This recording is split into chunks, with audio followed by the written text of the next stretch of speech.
Look at those crowds up there. Very unusual to have the crowds like that at the start. Good clean start, both of them away. Here's a power point. Stroke rating really highly. And looks as if Nautilus have just edged ahead, only just. It's very good from the Italians. A glance over the shoulder from Venya in the stroke seat. Let's check out where his opponents are. Neck and neck at the moment. Yeah, it's going to be really interesting because you got the kind of Nautilus boat as a GB development boat, on the 23 GB development boat. The Italians crew is the Italian crew that didn't actually qualify for Rio, so decided to come to Henley to try and win the Grand. So it's going to be really interesting how the young guys cope, being next to a kind of, you know, a crew that just missed out on Olympic qualification. Yeah, the Nautilus boat is basically the names we may well see in the future. Yeah, and this is a great way to kind of blood them. We use the term blood, you know, give them an experience of racing at Henley in the Grand. It's a top 8 event in the actual regatta out of the 20 events we have here. It's the fastest moving boat down the track or course. And it's going to be interesting to see how they cope. They've gone off the blocks, they've got into their rhythm, and they haven't been kind of flustered by the Italians. So it's going to be really interesting to see how they cope with the kind of middle pace of the race, staying in contact, and hopefully, you know, putting the Italians under pressure. Fantastic early speed in this race. You can water ski off the back of them. Look at that, absolutely flying down the early stages of this course.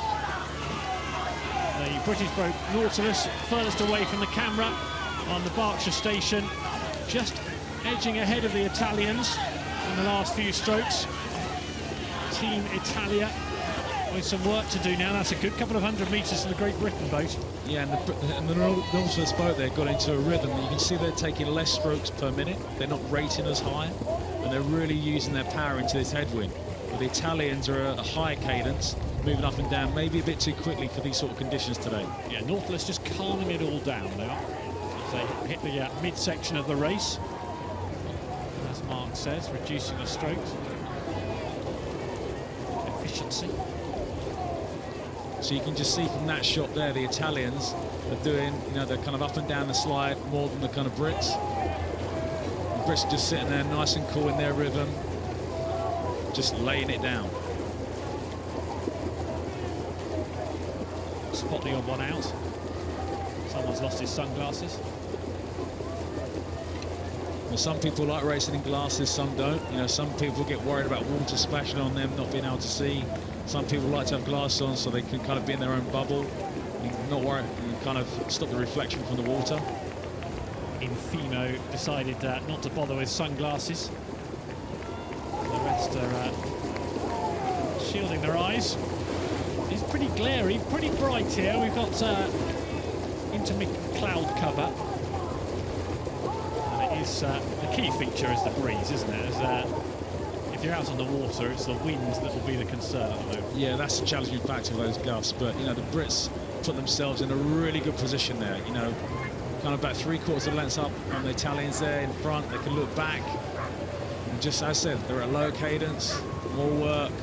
And it gives them more gears to kind of use. They're coming to the kind of closing stage of the race if the Italians start to attack them. Well, one feature that might be relevant in these final few stages is that Nautilus possibly could conserve more energy yesterday. They beat Sevilla and Labradores of Spain by 3 1/4 lengths on the Berkshire station where they are right now, top of your picture. And yesterday, Team Italia had a much closer race, half a length win over a German boat, Profelder and Dalston, on the Buck station. So that possibly explains the length advantage in energy conservation terms. It might be a little bit fresher, might have been able to just hold back a bit for today's semi-final. Yeah, and also what you spoke about earlier with the kind of distance of the race. You know, the normal distance you race over is 2,000 metres. This is 2,112 metres. That's a longer course into a stiff headwind. So the racing takes longer. And if you've had a kind of gut buster, a tough race the day before, it does take it out your legs. Gut buster. Good one. Not to experience. So Nautilus are having it their way at the moment. Just in front of the busy part of the towpath. Very busy part of the towpath. The Italians need a little bit more grunt in these final few hundred metres. I don't think they're going to be able to catch Nautilus. They've got a lot of work to do here. Yeah, they just need to keep their eyes in their boat, their head still. You know, if you look at them one at a time, they keep looking around, looking for the Brits are. For the Brits or Nautilus crew, this is exactly what you want, because they're not focused on what they're doing. They're looking around and worrying about the other crew. Yeah, Nautilus can keep the Italians in their sights. Magnificent. All the pleasure cruises and everybody enjoying their Saturday lunchtime.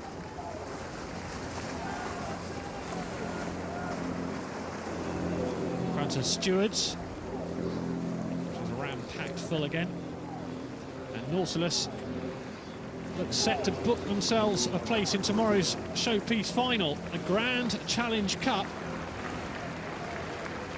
As you said, a young boat, largely made up of the under-23s for Great Britain, making relatively light work of the Italians. And this shows the great depth we have in Britain now. You know, this is their under-23 development boat, racing, you know, an international kind of crew that just missed out on the Olympics. So, you know, definitely be looking for these guys come Tokyo or the games after that. Big moment in the careers of Clark, Wyn Griffith, Benstead, Livingston, Helen, Carnegie, Hearn and Doyle. Doyle in the stroke seat there, Royston the Cox, urging his boat home to a couple of lengths margin of victory over Team Italia in the Grand Challenge Cup semi-final. What an experience for the youngsters of Nautilus. Beating the Italians in the semi-final. Italians make it to the finish line. Absolute jubilation on that boat.